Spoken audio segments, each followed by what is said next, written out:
It's very, very tricky. We really need God. We need to really dialogue to ourselves because it's easy to say. The Bible says we love openly with rebuke. It's easy to say that. It's easy because it's in the Word. What the Bible says? Love openly and rebuke. But it needs wisdom. It needs a discerning heart. It needs really someone who loves.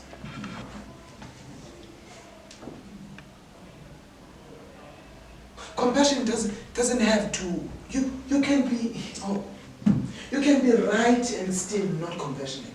You can be biblically right in Scripture and lack compassion. You can be right because you go to the right verse. Go to the right verse. Sexual immorality, drunkenness, adultery. You quoted the right verse. Really, you quoted the right verse. But yet, you didn't show compassion to a child of God. And God is going to grow you up. God is going to raise you. You're going to start seeing things. You're going to start moving in the Spirit. And you might have a problem there if you don't get this foundation. This is a foundation. These are foundations of leadership from a spiritual standpoint. We're going to talk about strategies and everything, all the things that you need, you think are more important than this, but I'm telling you, this is more important. Once you establish in this, it changes your life. Let's go to Matthew 15, verse 32. Matthew 11, we all know it. Let's go to Matthew 15 and Matthew 9 and Hebrews 2, verse 17. And we're just going to read this scripture song. Yeah, Lord, you are good. Lord, you are good this morning. We honor you, Lord.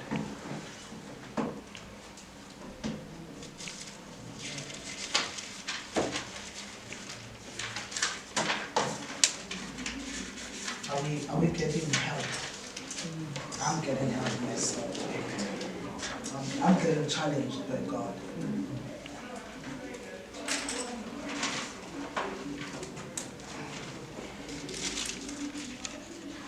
Now Jesus called his disciples to himself and said, I have compassion on the multitude, because they have now continued with me 3 days and have nothing to eat. And I do not want to send them away hungry, lest they faint on the way. This is God, concerned on whether we've eaten or not.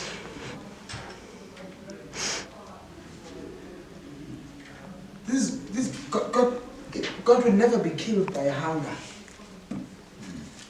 That guy who's speaking here went without food for 40 days. To get what I'm trying to say, food is the last of his concern. The list of his concern. But now he's speaking for those who are not in his level. Oh, Lord Jesus. From the stature and the point of deity and divinity, he stepped down. Even while he already stepped down, even he's walking here, he's still stepping down. Stood down for indawo yokutya. But we can say, sugar, no faster. The problem, they can't handle 1 day without food because they don't even fast. That's what we can say. That's what Christians say. People are hungry. And you stand there and say, you not a fast up. No, you know, these are things that happen in church. This man went without food for 40 days. He knows food is the least of his problems. He says, but I'm worried because they've been with me, these people, for 3 days. I'm worried, but go to faith. Oh Lord. Oh Jesus, man. He's stepping in their shoes. I don't know what you think. No. But he's going. He's going down to their level again. Hebrews 2. Oh Lord. This is reality. This is reality. Write it down, Cecile Kapambi. Therefore, in all things, he had to be made like his brethren, that he might be merciful and faithful.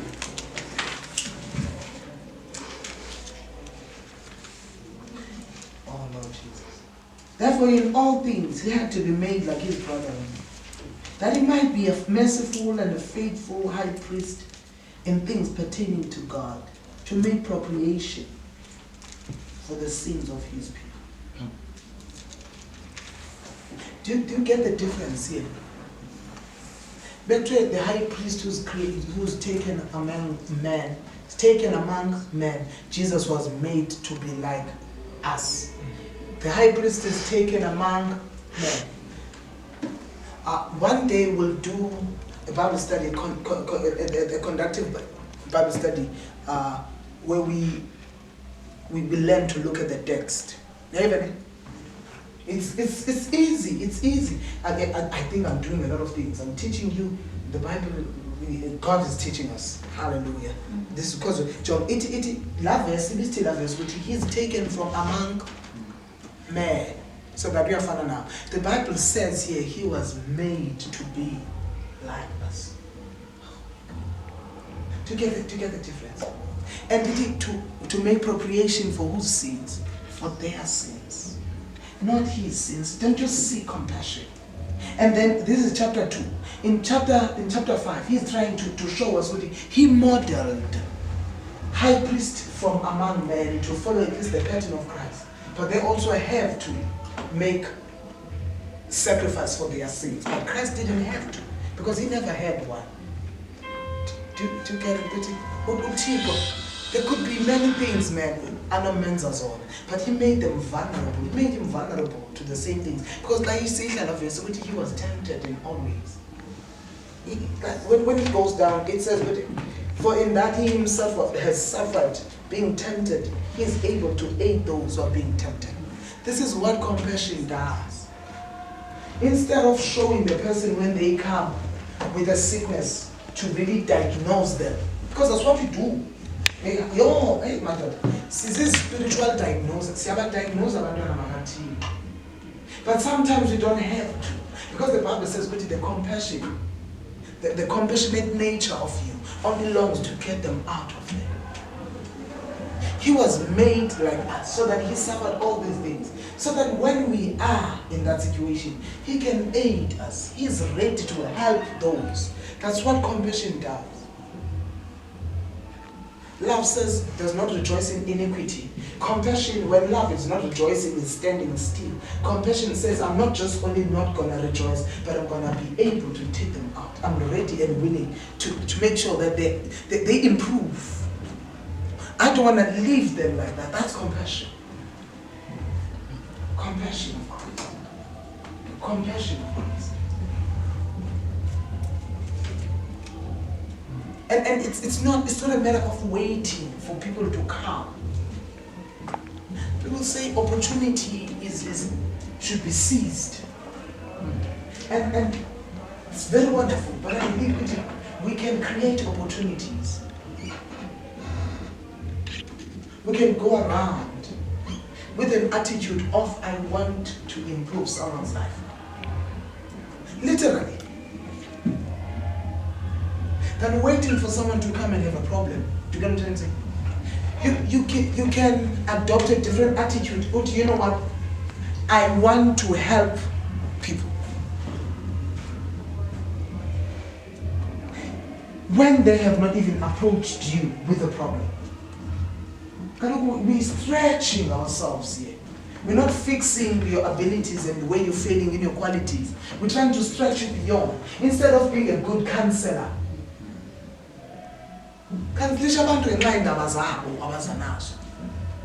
Counsel people because you care. You don't want to see them suffering the same thing tomorrow. That's your mission. I don't want to see you crying about the same thing the following day. That's why I'm doing this. That's why I'm talking to you. Because I want this to be no more in your life. I don't want this to bother you again. And now we're taking it a step further. That we're leading such a life. That I want to help. You see someone in it, you don't need a word of knowledge. My sister, how are you doing? You're so quiet. I think something might be bothering you. What's happening? That's compassion, Mazaba. That's the compassion of Christ. The standard that is risen. That they don't bring sins as the high priest. They bring sins and I take them for. I go to them. I look for their illness. I'm ready to help. That's what I want. I want to develop you. This is my motto. I don't want to have 5-minute, 10-minute conversation with you without getting anything. It's a waste of time. No, this is what the Bible says.